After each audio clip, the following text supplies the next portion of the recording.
Hello and welcome to Critically Disdained. Today we're going to look at Silverstein's new album, Misery Made Me.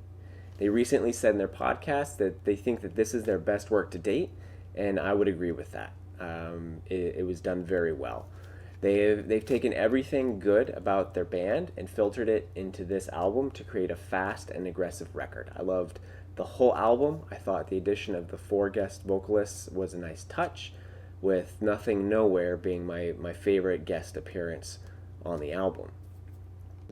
I feel that the songs are presented at a higher speed than their previous albums, but they do keep a balance in the extremes, from the somber melodic song Misery to the aggressive track Bankrupt, which, if you haven't listened to their podcast episode where they break down the writing of Bankrupt, you need to take the time and listen to it.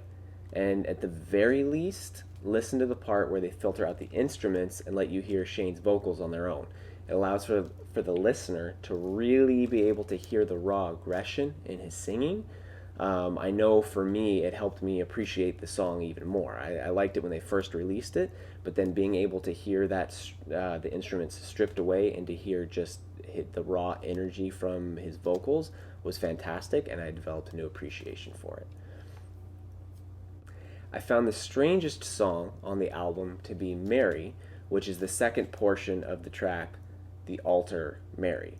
But the imagery of the lyrics are so vivid that all the pieces together presents a creative interlude to the second half of the album.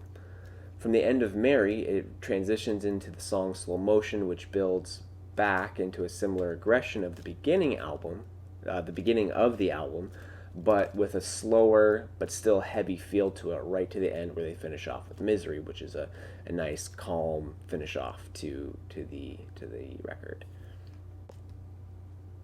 Lyrical themes: pain, anger, the lies were dealt. Throughout the record there's a tone of and expression of feeling lost and trying to deal with the pain that is life.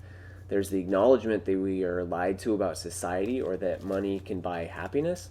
But when it comes down to it, the government and institutions that are dealing the cards have the deck stacked against us.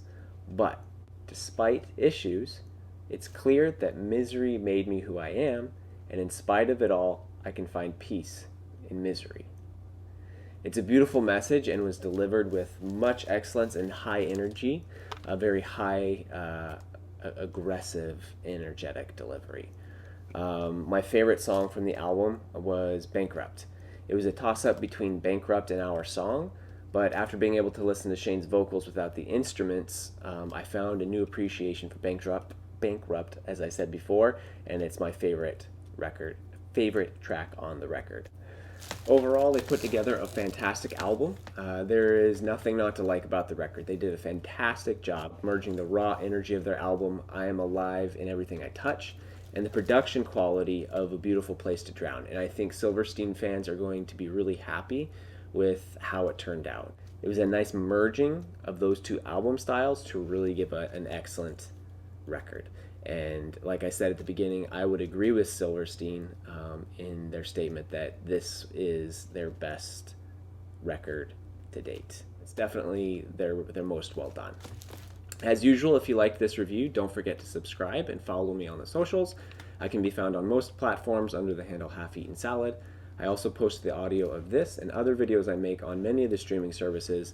And lastly, you can follow me on Spotify, where I am constantly creating and updating music playlists. I'll put links in the description below. Thank you for joining me, and we'll see you here next time on Critically Disdained.